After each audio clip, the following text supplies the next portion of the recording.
Let's get right over to the phones because taking time out of his busy day is Congressman Adam Kinzinger. Congressman, good morning to you. You know, look, the day I come back, I'm going to come back Thursday for the weekend, and it's like that's when the scorcher starts. It Right. always happens. What's it like in the swamp, though, right now? I mean, that humidity there, you can literally, cut a piece and give it to a fan as a souvenir. Yeah, you can. It's like you come in and just like open up a bag, and you have to get it confiscated from TSA because you're not allowed to have liquids on board. Right. And but no, I think it's going to be pretty hot today. But I end up coming in about 8 o'clock, and I usually don't get to see outside until evening time. So yeah. As long as the air's working in the office, you should be okay. Yeah, that's right. You should be okay. I should be okay. And I got a slice of coffee here. So good.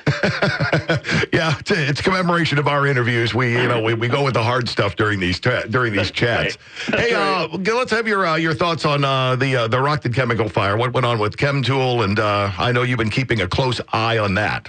Yeah, it's obviously, real concerning. What we've been hearing is that from an environmental perspective, it's not, as bad as it could be. I know that they reacted very quickly and dug some trenches to prevent this from being, pushed over into the river. And so, I commend that quick reaction. But, obviously my thoughts and prayers are with the folks that have been injured. I think a few firefighters and stuff. And so let's just get this taken care of. And then we can figure out what happened, how to fix it, and hopefully be able to keep the people that work there, keep them employed, to some level there, and get this thing rebuilt. And we always give credit to first responders as well. We should, but for people who just think it's lip service, take a look at what they did here, and take a look at how they did it. When things go really, really wrong, and you're looking up at something horrible in the sky and thinking, well, I should probably put as much distance between myself and that as possible. You know that there are other people who are heading right for it. Yeah, and they leave their families in the morning without any realization that may happen, but willing to go do the things that people don't want to do. You think about that with police, fire, ambulance, whatever. It's just like we appreciate that, and I certainly hope we get this all taken care of and everybody recovers nicely. The other big bit of state news going on here is, luckily we can report right now no energy deal at the Illinois State House. I know you popped out with an op-ed on our what's called our nuclear fleet. Now, when people normally see those words, you're thinking of like a naval fleet, but that's not what you mean by nuclear fleet. No, I'm talking about the existing nuclear plants. And, as we know, the Byron plant in particular and Dresden are in threat. And, and with Byron, all you have to do is go into the community to see the economic impact that the plant has, to see the level of education, the investments that come from that.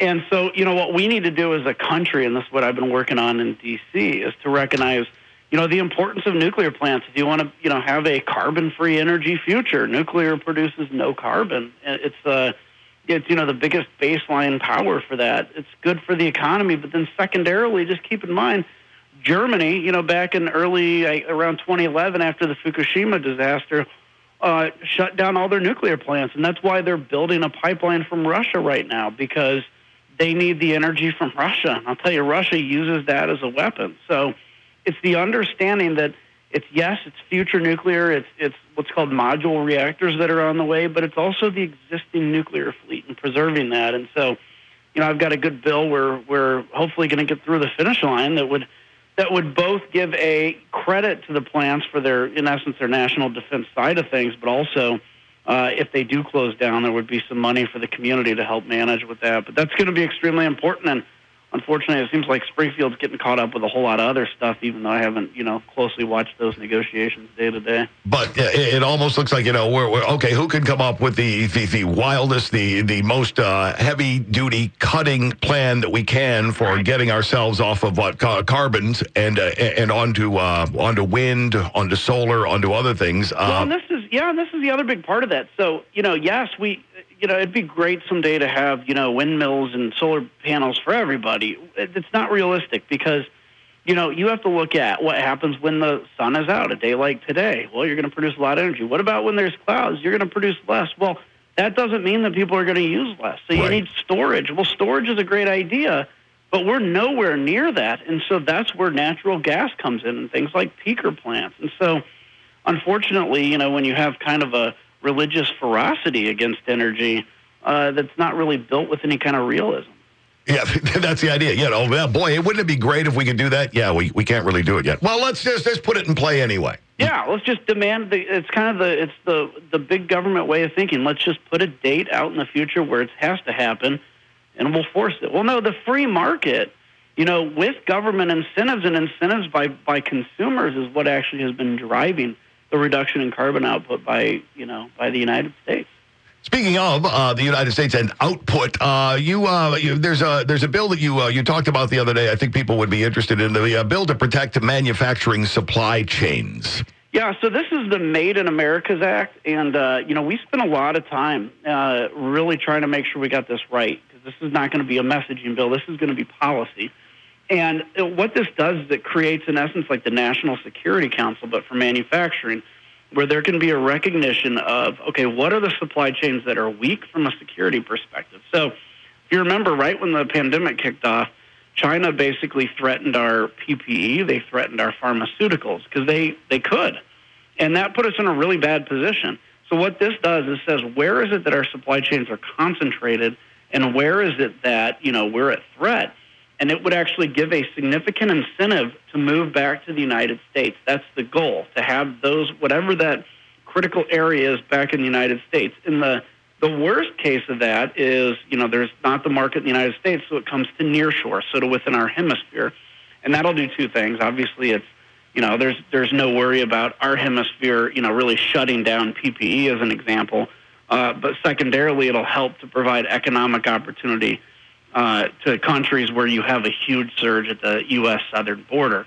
So the priority is to onshore these critical supply chains to the United States, but short of that, it's to, through half of the subsidies, half of the help, to incentivize a nearshore. And I think this is the right thing to do, and frankly, it's I think, going to benefit the 16th District really well, because certainly we are poised to benefit from that. Absolutely, and protects all of America from an adversary who goes, oh, yeah, you guys really need that. Well, we kind of control how it gets to you, so it's not going to get to you. Yeah, it's kind of the old be shamed if your PPE disappeared. And I mean, think about, back in the pandemic, Italy actually donated PPE to China, and then the CCP turned around when all this outbreak hit Italy and sold them their exact PPE that Italy donated. So you can see kind of the rules of the game that we're playing.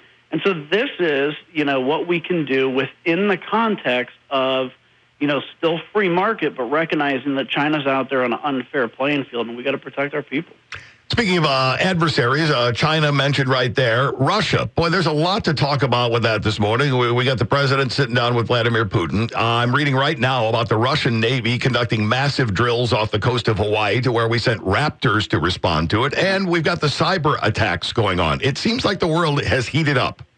Yeah, it has. And, one of the biggest things is, some of the F-22s and the Navy, that's kind of old Cold War tactics, and we've been seeing that from Russia for a while, including when they fly their bombers towards, Alaska, and sure, we have to intercept. But the cyber thing's what's fairly new, and this is what we have to take very seriously. And at a time when we're really divided, this is one where you have to put our kind of dividedness aside and focus on this. You had the Colonial Pipeline thing. You have the solar winds, which is more massive than anybody really realized. Right. And we've just gotten used to this, and the reality, it's funny, because if you tell somebody that the NSA is looking at something, they're going to freak out. But somehow when you say that Russia's done something, it seems to be less of a panic. Well, we really need, as a nation, to get our defenses up. And so that's got to be what the focus is. And also, I think we need to be willing and clear that we're going to go on offense to any state actors that come after us as well. It's like with nuclear weapons, the reason we didn't have a nuclear exchange is because we knew that, Russia could do it to us and vice versa. It needs to be the same on cyber. We have great offensive cyber capabilities. We need to be willing to flex. And Congressman, before I let you go, I know you've been on the show with Stephen Colbert. Well, you had Jon Stewart on the other night. Boy, that's created some ripples since his visit, where he basically says he believes that COVID leaked out of a Chinese lab. It appeared Colbert didn't like hearing that. Yeah, I mean, this is the thing, and I say this, look, to be fair to our side and to the other side, is you have to recognize that in this country, we've got to have people with kind of all along the political spectrum and hear all these ideas. And you see that in this particular case in the left, where, look, it's There is evidence pointing to the fact that this came out of a Chinese lab, intentionally or unintentionally. That's what we don't know. And to just deny that. And by the way, it is the Chinese Communist Party's tactic to say if you criticize them somehow that is a racial issue. Well, it's not. We're not saying, what we're saying is the Chinese Communist Party, which has let down 1.5 billion Chinese, is actually doing a real harm to this nation and to the world. And boy, we've got to recognize that. Yep, and I've just enjoyed seeing Jon Stewart's take on it, and the fact that that's just really not going over very well on the heavily politicized left. Totally is. But this is the kind of thing I think that Jon Stewart speaking out. We may hate 90% of what he says, but him speaking out on things like cancel culture and this. That's an important thing for the left to hear. Yeah, and for all of us, actually. Absolutely. Congressman, as always, thanks a lot for carving time out of what we know is a busy day. We'll look forward to talking to you again next month. Yeah, of course, anytime. Take care. There we go, Congressman Adam Kinzinger.